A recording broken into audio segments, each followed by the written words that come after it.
오늘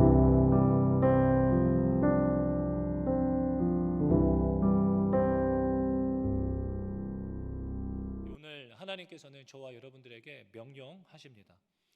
너의 하나님 여호와를 사랑하여 그가 주신 책무와 법도와 규례와 명령을 항상 지키라.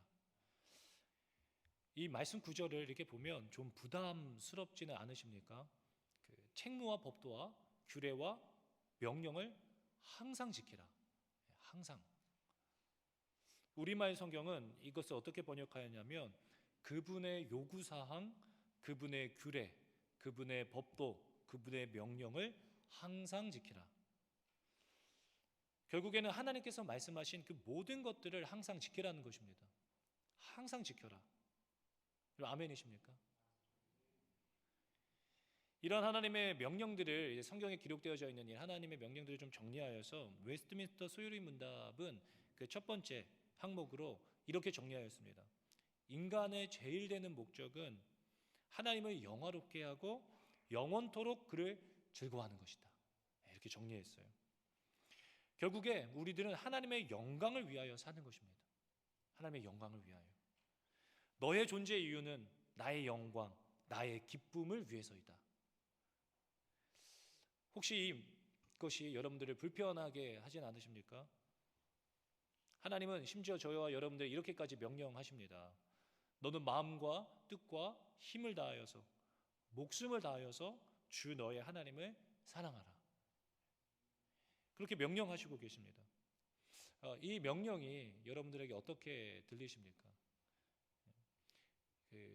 이게 자칫 잘못 생각하면 북한에 이제 김정은의 기쁨만을 위해서 구성된 조직이 있지 않습니까? 그게 기쁨조죠. 기쁨조. 마치 하나님의 이러한 명령이 저와 여러분들을 이런 북한의 기쁨조와 같이 이유를 불문하고 오로지 하나님의 영광만을 위해 창조된 창조물이라고 하나님의 명령을 하시는 것일까요?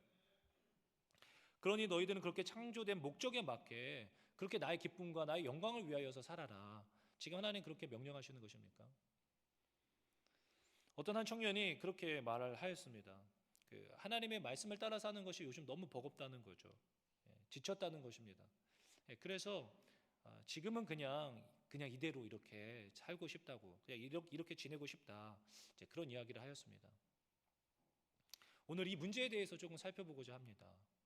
그런즉 내 하나님 여호와를 사랑하여 그가 주신 책무와 법도와 규례와 명령을 항상 지키라. 항상.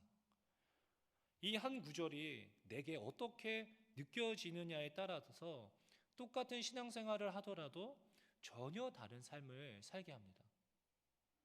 오늘 이 저녁에 이 한 구절이 강요에 의한 복종이 아닌 사랑에 의한 순복이 되는 귀한 은혜가 저와 여러분 모두에게 있으시기를 예수님의 이름으로 축원합니다. 오늘 1절을 보니까 그런즉 내 하나님 여호와를 사랑하여, 그런즉이라고 하는, 그러므로라고 하는 부사가 붙어 있습니다. 그러니까 어떤 이유에 의한 결과로 마땅히 내 하나님 여호와를 사랑하라라고 말씀하시는 것이죠. 그럼 그 전에 무슨 말씀을 하셨길래 그러니까라고 말씀하시는 것일까요? 시간 관계상 전체를 다 살펴볼 수는 없겠지만 바로 앞에 있는 단락인 10장 12절로 22절 10절의 내용만 한번 같이 살펴보도록 하겠습니다. 첫 번째로 10장 12절 13절 말씀에 이렇게 기록되어 있습니다. 성경을 갖고 계신 분들 한번 펼쳐보시면 바로 한 장을 앞으로 넘기면 제가 12절 13절 말씀을 읽어보겠습니다. 이스라엘아, 내 하나님 여호와께서 내게 요구하시는 것이 무엇이냐? 곧 내 하나님 여호와를 경외하여 그의 모든 도를 행하고 그를 사랑하며 마음을 다하고 뜻을 다하여 내 하나님 여호와를 섬기고 내가 오늘 내 행복을 위하여 내게 명하는 여호와의 명령과 규례를 지킬 것이 아니냐. 하나님 여호와께서 우리에게 요구하시는 것이 결과적으로 무엇이라는 것입니까? 명령과 규례를 힘써 지키라는 것입니다. 그런데 그 이유가 무엇입니까? 너의 행복을 위하여. 너의 행복을 위한. 우리의 행복을 위하여 하는 이 결국 이 명령들이 우리의 행복을 위한 것들이라는 것입니다. 그렇다면 이것은 명령이기 이전에 우리의 행복한 삶을 영위하게 하는 지침과도 같은 것이죠. 어떻게 해야 우리가 행복하게 살 수 있는지에 대한 명령과 규례들입니다. 저희 사택이 2층 집입니다. 2층 집. 예. 그래서 집에 그 계단이 있습니다. 예, 솔찬이 이제 가파른 계단인데요. 이 애들이 심리가 왜 그런지 모르겠는데 계단을 너무 좋아해요. 그래서 계단에서 놀고 서준이도 걸음마를 이렇게 막 떼니까 본능적으로 계단을 계속 오르락 내리락 하려고 하더라고요. 그래서 저희들이 늘 이야기합니다. 계단에서 놀지 마라. 계단에서 놀지 마라. 너 혼난다. 이렇게 경고하죠. 이것은 그 아이들의 어떤 행복을 가로막기 위한 명령이기 이전에 그들을 지키고 보호하기 위한, 그들을 살리기 위한 명령이죠. 계단에 가지 마라. 안 그러면 혼난다. 이것은 그들의 삶을 어떤 제약하기 위한 것이 아니라 그들을 보호하기 위한 것입니다. 두 번째로 10장 15절 말씀입니다. 여호와께서 오직 내 조상들을 기뻐하시고 그들을 사랑하사 그들의 후손인 너희를 만민 중에서 택하셨음이 오늘과 같으니라. 우리를 기뻐하시고 우리를 사랑하여서 만민 중에서 우리를 구별하여 선택, 구원하셨다는 것입니다. 사랑하여서. 그러니 이제 이전에 죄악된 삶과 습관들을 끊어버리고 새로운 삶을 살게 하시기 위한 명령과 규례들입니다. 그래서 신명기 10장 16절은 이렇게 이야기합니다. 그러므로 너희는 마음의 할례를 행하고 다시는 목을 곧게 하지 말라. 끊어버리라는 것입니다. 이전에 죄악된 모든 삶을 끊어버리고 목을 곧게 하지 말고 하나님의 말씀에 응답하라는 것이죠. 세 번째입니다. 21절 말씀인데요. 그는 내 찬송이시여 내 하나님이시라. 내 눈으로 본 이같이 크고 두려운 일을 너를 위하여 행하셨느니라. 너를 위하여. 이 이스라엘이 본 크고 두려운 일은, 그들이 직접 눈으로 본 크고 두려운 일은 무엇입니까? 그에 대한 내용이 바로 오늘 읽은 다음 단락 11장 2절에서 7절에 기록되어져 있습니다. 그것을 정리해보자면 출애굽 과정 가운데 하나님께서 행하신 10가지 재앙을 비롯하여서 홍해를 가르신 여러 이적과 기사들을 말씀하시는 것입니다. 그리고 7절에 이렇게 말하죠. 너희가 여호와께서 행하신 이 모든 큰 일을 너희의 눈으로 보았느니라. 21절 말씀입니다. 10장 21절. 내 눈으로 본 이같이 크고 두려운 일을 너를 위하여 행하셨느니라. 너를 위하여. 지금까지 이 말씀들을 읽으시며 제가 정리해 보았는데 어떤 느껴지시는 게 혹시 있으십니까? 지금까지의 내용들을 정리해 보자면 내가 너를 이만큼 사랑한다. 내가 너를 이만큼 사랑한다. 너를 구별하여 선택하였고 너를 위하여서, 너의 행복을 위하여서 너를 사랑하기 때문에 이 모든 크고 두려운 일들을 이렇게까지 한 것이다. 21절에서 언급한 크고 두려운 일을 조금 더 구체적으로 생각해 보기 원합니다. 출애굽하는 과정 가운데에서 가장 크고 두려운 일이었다라면 무엇을 이야기하는 것일까요? 단연 10가지의 재앙 중에 바로 마지막 10번째 재앙일 것입니다. 애굽 모든 땅에 처음 난 것은 사람이든 짐승이든 한순간 모두 죽게 되는 사망사건입니다. 다 죽어요. 다 죽어. 첫째 난 것은 한 집안의 아버지가 첫째고 자기 아들, 자식들 중에 첫째 아들이 또 있다라면 아버지도 죽고 자식도 죽게 되는, 처음 난 것은 모든 다 죽습니다. 죽음의 영이 가차없이 모든 생명을 앗아갑니다. 온 애굽 땅에 비명소리와 통곡하는 소리가, 절규가 온 밤을 가득 채우게 되는 크고 두려운 밤이었습니다. 그런데 희한한 것은 고센 땅, 이스라엘 백성들이 살고 있는 땅에는 아무런 일도 일어나지 않는 거죠. 아무런 일도 일어나지 않아요. 아무도 죽지 않았습니다. 죽어야 했지만 죽지 않았어요. 그 이유는 하나님이 살 수 있는 방법을 알려주셨기 때문이었습니다. 그 하나님이 알려주신 방법대로 순종한 가정은 모두 죽음을 면할 수 있었습니다. 그 방법이 무엇이었죠? 우리 가족이 살기 위해서는 우리 가족 대신 반드시 죽어야 하는 그 무엇이 필요했습니다. 그 대상이 대신 죽으면 아무도 안 죽을 수 있었어요. 그것은 바로 흠없는 어린 양이었습니다. 내 아들을 살리기 위해, 내가 죽지 않고 살기 위해서 그 양 한 마리를 죽여서 좌우 임방 문설주에 그 피를 바르기만 하면 다 살 수 있었습니다. 그래서 모든 이스라엘 사람들은 흠없는 죄 없는 양을 나 대신 내 아들을 대신하여서 잡아 죽였습니다. 오늘날 저와 여러분들도 마찬가지로 우리가 살기 위해서는, 죽지 않고 살기 위해서는 나 대신 죽어줄 흠없는 양을 잡아 죽여야만 하는 것입니다. 다른 방법이 없습니다. 양을 잡아 죽여야만 합니다. 그런데 문제는 그 흠없는 양이 없다는 거죠. 이제 곧 시간은 다가오고 내 아들이, 내 가족이 죽게 생겼는데 양이 없는 겁니다. 그래서 하나님은 세상을 이처럼 사랑하사 자신의 독생자 예수를 주셨으니 왜 주셨습니까? 가장 근본적으로는 잡아 죽이라는 것입니다. 너 대신 죽게 하라는 것이죠. 아니요, 절대 그럴 수 없습니다. 어떻게 예수님을 그렇게 할 수 있겠습니까? 그렇게 이해하겠다가 베드로가 예수님으로부터 큰 꾸지람을 듣지 않게 되었습니까? 하나님이 자신의 독생자 예수를 주셨습니다. 대신 죽이라고. 오늘 10장 21절, 내 눈으로 본 이같이 크고 두려운 일을 너를 위하여 행하셨느니라. 너를 위하여 행하셨느니라. 그런즉 내 하나님 여호와를 사랑하여. 하나님은 하나뿐인 독생자 예수를 우리를 위하여 십자가에 사탄의 손에 넘기시고 우리를 마귀의 손에서 빼내시는 크고 두려운 일을 행하셨습니다. 왜냐하면 10장 15절 말씀과 같이 우리를 기뻐하시고 사랑하시기 때문이다 라고 기록되어 있습니다. 그런즉 내 하나님 여호와를 사랑하여. 깊은 감사와 감격으로 하나님을 사랑하는 듯 하지만 저와 여러분들의 삶은 어떠하십니까? 하나님은 지금도 우리의 마음을 돌이키기 위하여서 지금도 일하고 계시지 않으십니까?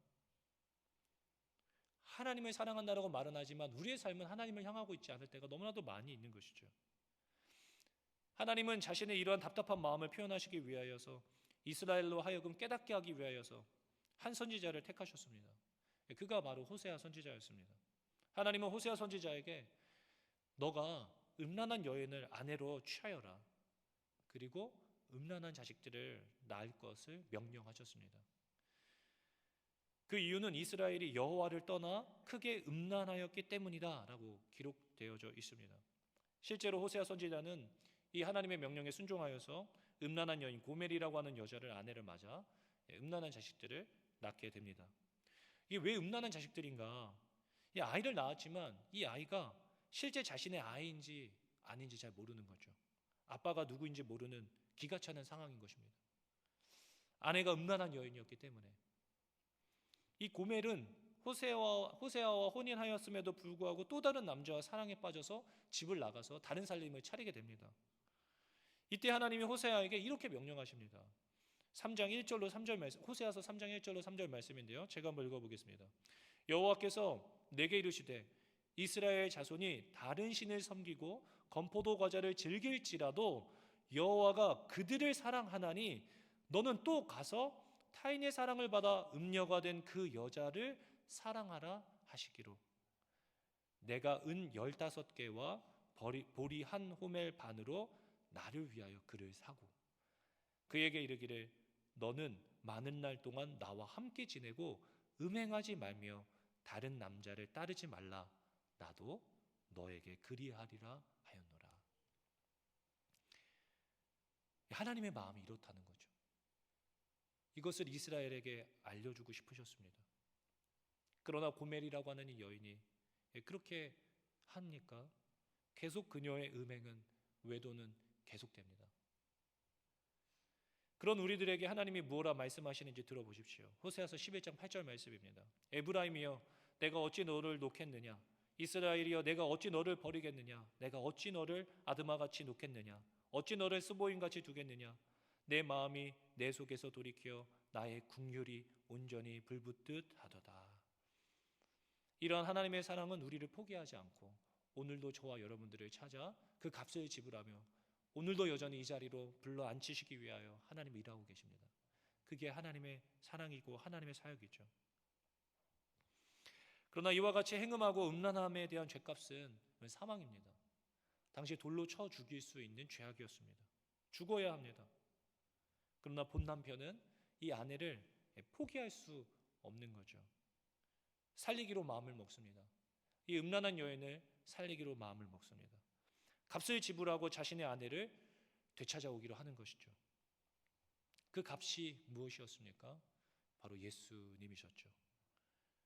하나님은 예수님을 대신 내어주셨습니다. 사망의 자리로 예수님을 내어주셨죠. 우리가 지난 한 주간 묵상했던 것과 같이 예수님은 우리 대신 그 마귀의 손에 팔려 유린당하셨습니다. 우리가 예수님의 십자가를 너무 거룩하고 또 고상하게 생각하는 경향이 있는데, 마귀는 마음대로 그 어린 양을 가지고 놀았습니다. 뺨을 있는 힘껏 후려쳐 보기도 하고 얼굴에 침을 뱉어보기도 했습니다. 뒤통수를 내려치고는 누가 때렸는지 맞춰보라고 조롱도 했습니다.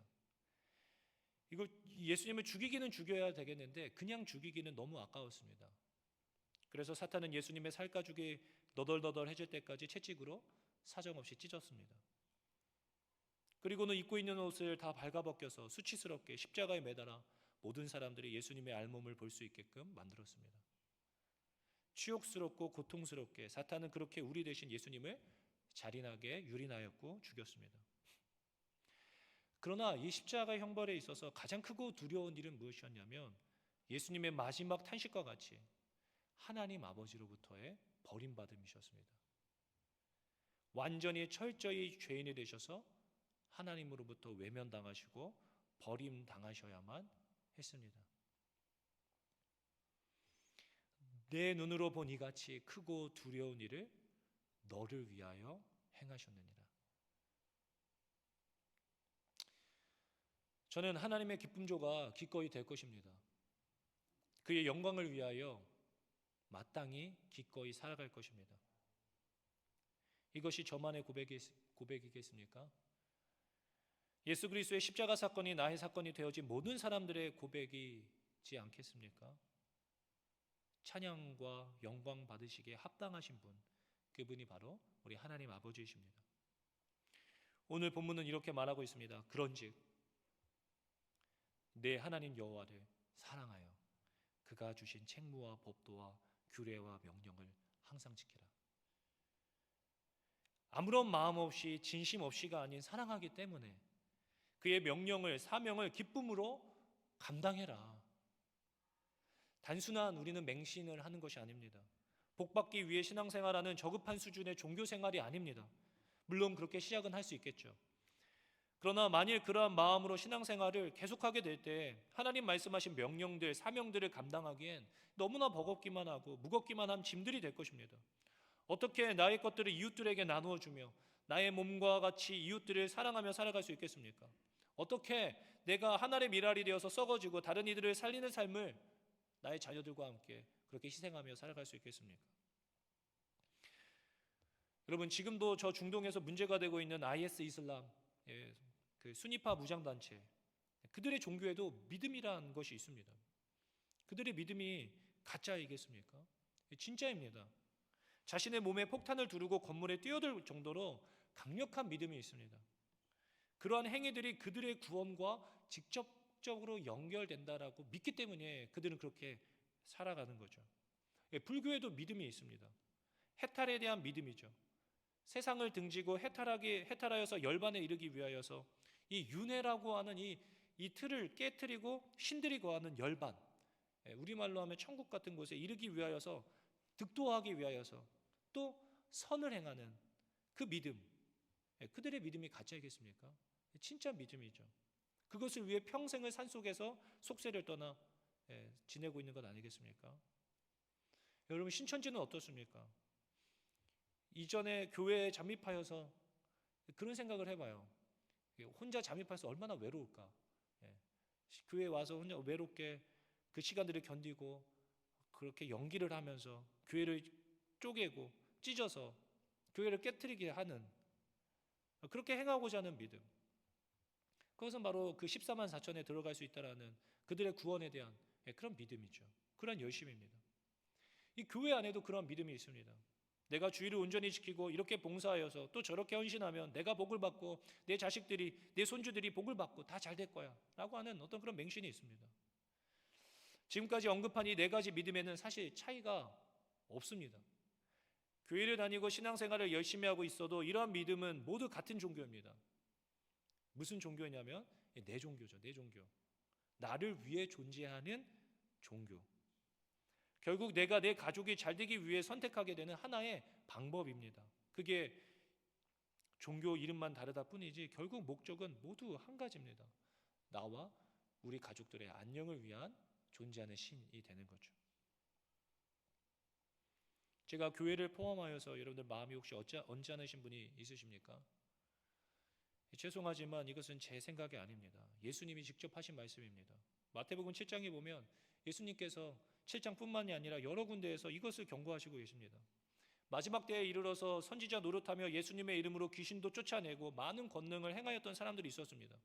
선지자 노릇이라고 하는 것은 하나님의 말씀을 전하기도 하고 하나님의 말씀으로 사람들을 훈계할 정도로 열심을 내었다는 것입니다. 그런데 이상한 것은 그 열심을 내었음에도 불구하고 마지막 날에 하나님은 나는 너를 모른다 라고 말씀하시게 된다는 거죠. 왜 그런가? 어떤 믿음 생활을 하였기 때문에 그런가? 모두 그들은 한 가지 목적이었습니다. 내 종교. 하나님과 상관없이 나의 영달과 나를 위한 종교 활동을 한 것이었기 때문입니다. 이것은 굉장히 심각한 것입니다. 오늘날 한국교회가 심각하게 직면하고 되돌아보아야 할 것이 아닌가라는 생각이 듭니다. 이러한 자들의 특징은 모두 예수님의 십자가가 그 어디에도 없다는 것입니다. 우리 기독교가 앞에 언급한 저러한 맹신과 극명하게 다른 게 무엇이냐면 그것은 바로 우리의 믿음은 반드시 사랑이라고 하는 감정으로 발전되게 되어 있습니다. 그 변화의 중심에 이 십자가가 있는 것입니다. 십자가, 나를 위한 십자가. 유일하게 신이 피조물을 위하여 처참하게 죽임당하는 그 신이 우리의 남편이 되기 원하고 우리의 친구가 되기 원한다고 말하는 종교가 어디 있습니까? 그런 신이 어디 있습니까? 인간의 상식으로는 이해가 잘 되지 않지만 이 사실입니다. 또 그 신의 사랑이 표현되어지고 또 우리의 삶에서 느껴지는 살아있는 종교가 바로 우리 기독교입니다. 복받기 원하는 믿음에서 그리스도를 향한 사랑으로의 발전이 우리 신앙 안에 있어야만 합니다. 초대교회 당시의 위대한 교부 이 폴리갑을 여러분 기억하십니까? 네로 황제가 예수님을 단 한 번만 부인해도 내가 너를 살려주겠다 라고 말하였을 때 폴리갑은 하나님은 나를 평생에 단 한 번도 부인하신 적이 없으신데 내가 어찌 감히 하나님을 부인할 수 있겠느냐라고 말하고 화형으로 순교당하셨습니다. 당시에 나의 자녀들이 사자의 밥으로 던져지고 목이 잘려나가는 상황 속에서도 하나님을 찬양하며 감사하였던 우리의 믿음의 선조들, 그들은 어떻게 하면 복받을 수 있을까가 아니라 나를 위해 십자가에 못 박히신 그 예수님을 사랑함으로 그의 제자가 되어서 그의 뒤를 기쁨으로 따라갔던 것 아니겠습니까? 수많은 선교사님들이 자신들의 자녀들을 모두 잃어가면서 말씀을 전하고 사역하였던 그 선교사님들 모두 예수 그리스도의 십자가의 사랑에 사로잡힌 바 되어서 그의 명령에 순복한 것이 아니겠습니까? 이것이 우리 기독교가 다른 맹신하는 이단들과의 다른 점입니다. 우리는 우리를 먼저 사랑하신 그 하나님의 사랑에 반응하게 되는 것입니다. 이것은 마치 철없는 어린아이가 부모님의 사랑을 전혀 모르고 당연하게 받기만 하다가 나이가 들어서 되돌아보니까 우리 부모님이 나를 위하여서 얼마나 희생하시고 얼마나 헌신하셨는가를 깨닫게 되면서 누가 시켜서가 아니라 명령에 의해서가 아니라 당연히 부모님의 사랑에 대한 응답으로 부모님께 효도하는 성숙한 그 아들과 딸이 되었는 것 아니겠습니까? 우리는 이제 어린아이와 같은 신앙생활, 복받기 원하였던 믿음에서 그 사랑에 의한 반응으로 성숙한 믿음으로 자라가야 할 때입니다. 물론 그의 사랑에 의한 반응으로 매일을 살아가지만 미끄러질 때가 있죠. 다윗도 그러했습니다. 그러나 다윗의 기도와 같이 그 구원의 기쁨을 회복시켜 달라고 우리는 날마다 하나님께 울부짖어야만 할 것입니다. 그 구원의 감격을 날마다 기억하며 하나님의 명령에 순복하며 살아갈 수 있도록 주님 은혜를 주시옵소서. 그런즉 내 하나님 여호와를 사랑하여 그가 주신 책무와 법도와 규례와 명령을 항상 지키라. 사도 바울은 주변에서 심지어 성령에 힘입은 사람들이 예언을 합니다. 거기 가면 죽는다고 여러 사람들이 말렸습니다. 거기 가지 말라고. 그런데 사도 바울이 물어야 무엇이라 말하였습니까? 사도행전 20장 23절로 24절 말씀에 보니까 오직 성령이 각 성에서 내게 증언하여 결박과 환난이 나를 기다린다 하시나 내가 달려갈 길과 주 예수께 받은 사명 곧 하나님의 은혜의 복음을 증언하는 일을 마치려 하면은 나의 생명조차 조금도 귀한 것으로 여기지 아니하노라. 사도 바울은 내 생명조차도 조금도 귀하지 않습니다라고 고백했습니다. 왜냐하면 그런즉 내 하나님 여호와를 사랑하기 때문에 그가 주신 책무와 법도와 규례와 명령들 이 사명을 감당해 내는 것입니다. 사랑하기 때문에. 이러한 고백은 하나님을 사랑하는 자만이 할 수 있습니다. 내 생명조차 조금도 귀한 것으로 여기지 아니하노라. 만일 사랑한다라면 사랑하는 사람이 하는 말은 더 이상 명령이 아니라 사랑이 됩니다. 그래서 예수님은 요한복음 15장에 이렇게 말씀하셨습니다. 내가 아버지의 계명을 지켜 그의 사랑 안에 거하는 것 같이 너희도 내 계명을 지키면 내 사랑 안에 거하리라. 내가 이것을 너희에게 이름은 내 기쁨이 너희 안에 있어 너희 기쁨을 충만하게 하려 함이라.